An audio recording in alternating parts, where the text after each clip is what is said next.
Good morning. Today is Friday, November 8th, 2019. Please stand and join me in the Pledge of Allegiance. I pledge allegiance to the flag of the United States of America and to the republic for which it stands, one nation, under God, indivisible, with liberty and justice for all. Thank you. You may be seated. For lunch today, we are having cheesy French bread pizza or bacon cheeseburger. Happy birthday today to Luke Garcia, Anthony Literal, Bella Thomas, and Tatiana Thomas. Happy early birthday on Saturday to Tristan Campbell and Natalie Scott. Happy early birthday on Sunday to Brogan Vonderow. Please come up to the office for your birthday treat. Also, we'd like to wish Miss LaPointe in 4th grade a happy early birthday on Saturday. Don't forget that we are still collecting food for families until the end of next week. The class that brings in the most will get a prize. Right now, 2nd grade is in the lead with the most items brought in. Keep bringing them in. It's now time to announce our students of the week. When you hear your name, please go to the cafeteria. In pre-K, congratulations to Wesley Bohannon. In kindergarten, congratulations to Caleb Crosland and Kara Burke. In 1st grade, congratulations to Rowan Cortez and Leland Vickers.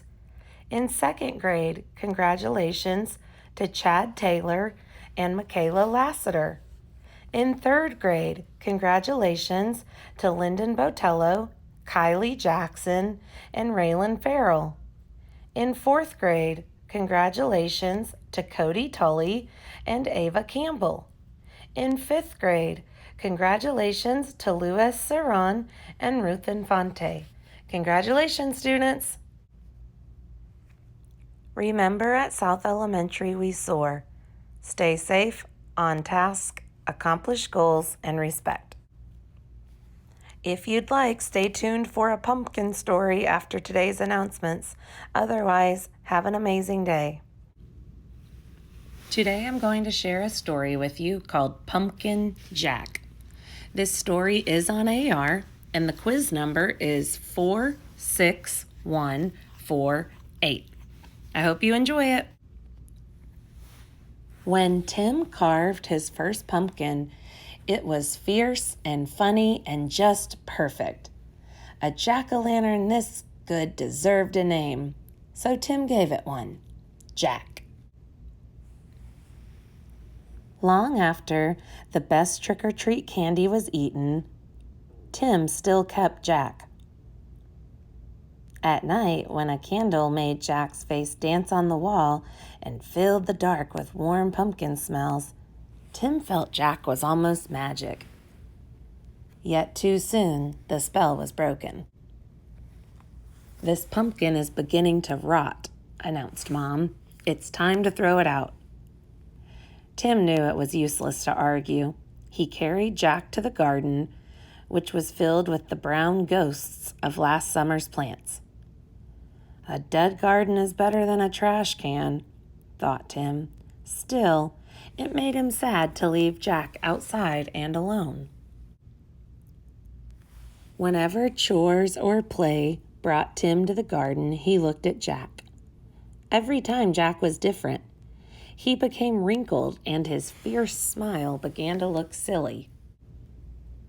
Mold spread over Jack's bright orange skin. As the days turned colder, Jack grew flatter. Winter began. Soon Jack was hidden beneath snow, and Tim forgot about him. The cold, heavy jacket days came. Snowman and sliding days. Indoor days, Thanksgiving, Christmas, and Valentine's. When all these days had passed and the March winds melted the snow, Tim found Jack. There wasn't much left. just a faded and crumpled pumpkin skin, a stem, and a few seeds. Jack's Halloween magic was a distant memory now. Tim scraped a thin blanket of earth over the last bits of his pumpkin. "Goodbye, Jack," he whispered. When spring turned barefoot warm, a tiny sprout appeared where Jack had been. Tim found it and guessed what it was. In the days that followed, Tim weeded and watered and watched the sprout. Slowly and steadily, the plant changed and grew.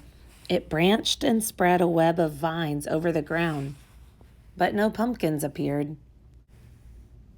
The days turned hot. Flowers opened on the plant each morning, yellow stars that twisted shut forever in the afternoon.